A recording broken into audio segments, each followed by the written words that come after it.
Salut mesdames et messieurs et bienvenue à cette revue de presse que nous ouvrons avec ce numéro du magazine Jimbélé sur le rapport de FMI. Celui-ci indique que les autorités burundaises ont pris des mesures politiques importantes pour stabiliser l'économie et réduire les équilibres conformément à la stratégie macroéconomique adoptée l'an dernier et à leur programme de réforme nationale. Selon le même journal, la croissance s'est accélérée en 2025 et l'inflation a fortement diminué. Pourtant, il constate que d'importants déséquilibres extérieurs rendent l'économie burundaise vulnérable à une détérioration de la conjoncture internationale. Il demande de poursuivre les efforts de stabilisation en cours et de mener les réformes de manière progressive et réfléchie.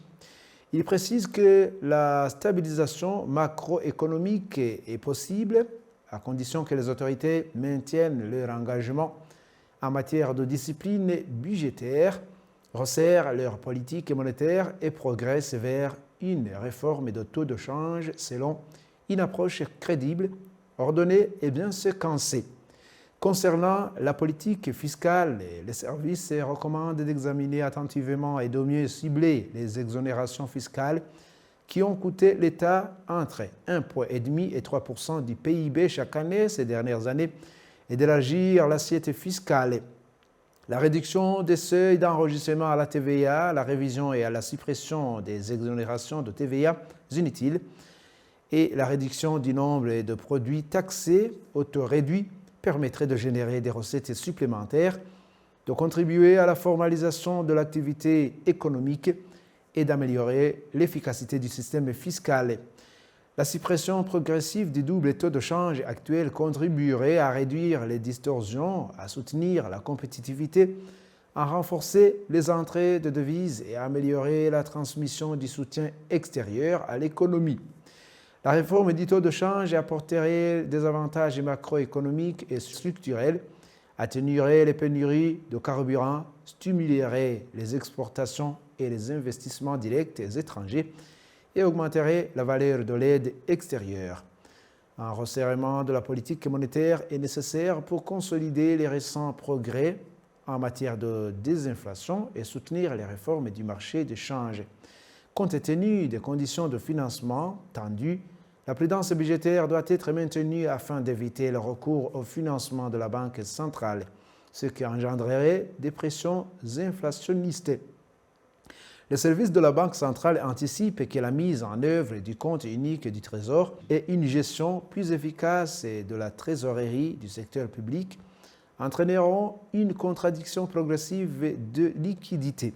Cela nécessitera une gestion proactive des liquidités par la Banque de réserve de l'Union BRB afin de compenser les tensions potentielles sur le marché monétaire. Le 22 mai, dans la province de Butanyerera, s'est tenue une réunion organisée par l'Église méthodiste unie du Burundi avec les multiplicateurs semenciers afin de les sensibiliser à la culture de tournesol. Selon le Renouveau du Burundi, cette réunion était dirigée par Monseigneur Emmanuel Sinzohagera, évêque de l'Église méthodiste unie du Burundi.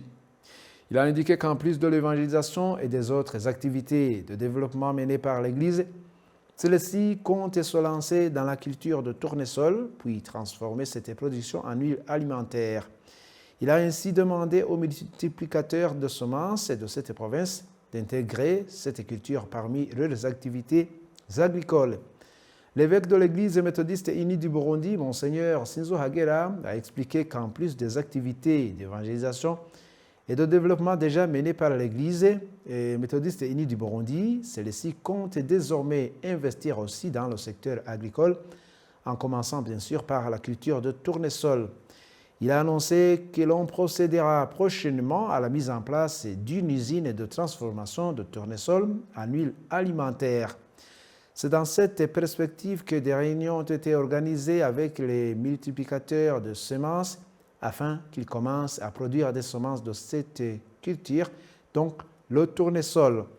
Monseigneur Emmanuel Sinzohagera a précisé que cette culture sera bénéfique aux agriculteurs puisqu'ils disposeront des marchés pour écouler leur production. L'usine de transformation de l'huile de tournesol sera implantée dans la province de Burunga. Il a ajouté que tous les Burundais majoritairement agriculteurs sont invités à adhérer à ce projet en signant des contrats avec l'Église méthodiste unie afin que les agriculteurs, l'Église et le pays en général en tirent tous profit. Selon Monseigneur Sinzo Hagera, pour que le Burundi se développe par l'agriculture, il est nécessaire de mettre davantage l'accent sur la transformation des produits agricoles afin qu'ils puissent être exportés et générer des devises pour le pays. L'expert en culture de tournesol et responsable de l'agence de développement au sein de l'Église méthodiste unie, Josiane Neman-Lakiza, a indiqué que le tournesol est une culture ancienne qui a progressivement régressé faute d'industrie de transformation au Burundi. Elle a précisé que cette culture est reconnue au niveau international et réputée pour sa production d'huile de bonne qualité, très appréciée et génératrice de revenus importants et exportables. Elle a ajouté que cette culture est facile à pratiquer car son cycle ne dure que 3 mois de croissance. Et de plus, le tournesol demande peu de semences car sur une superficie de 1 hectare, il suffit de semer entre 5 et 7 kg pour espérer une récolte d'environ 1 tonne, si du moins les conditions sont favorables. Ce projet s'inscrit dans l'objectif de soutenir la vision nationale et l'Église fournira les semences aux agriculteurs et rachètera ensuite leur récolte. Syriac Nikoyagize, conseiller juridique et politique du gouverneur, a indiqué que ce projet contribuera à accroître la production de tournesol dans la province de Butanyerera, où cette culture est déjà pratiquée et où existe déjà une usine de production d'huile alimentaire. Toutefois, il estime que les quantités disponibles restent toujours insuffisantes, d'où il encourage la population à adhérer à cette initiative. Magazine Jimbere écrit aussi sur la passation du concours national édition 2026. Des élèves estimés à plus de 85 910, tels sont les effectifs des lauréats à ce concours de la 9e année post-fondamentale prévue du 2 au 4 juin 2026.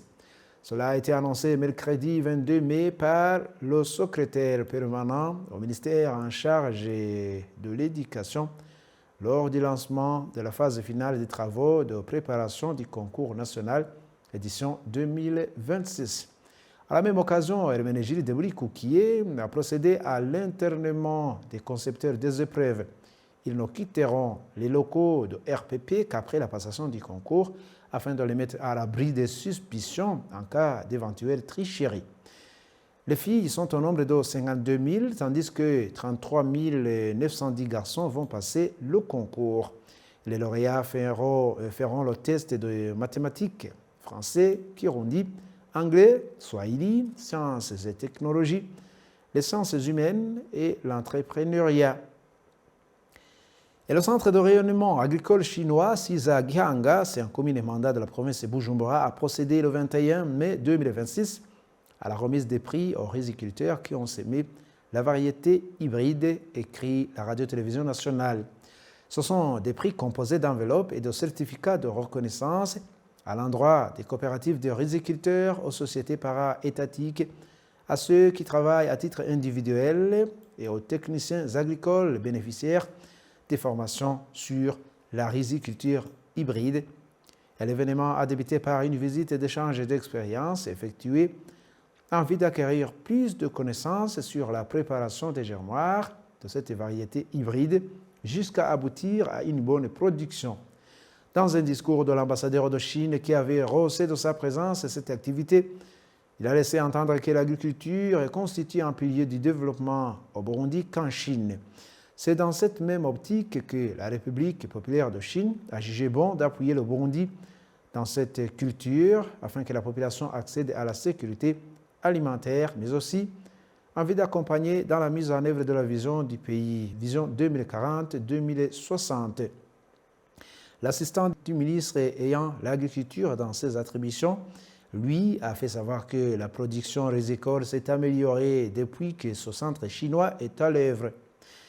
Elle est passée de 3 à 13 tonnes par hectare, selon du moins Léonard Boutoui, qui a profité pour inviter les gens à s'atteler aux techniques rizicoles modernes et accroître la production.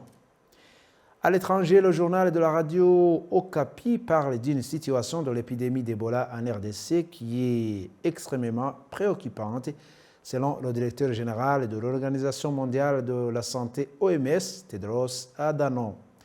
Dans une publication datée du 22 mai 2026 sur le réseau social X, il indique que 82 cas confirmés d'Ebola et 7 décès ont été enregistrés en RDC.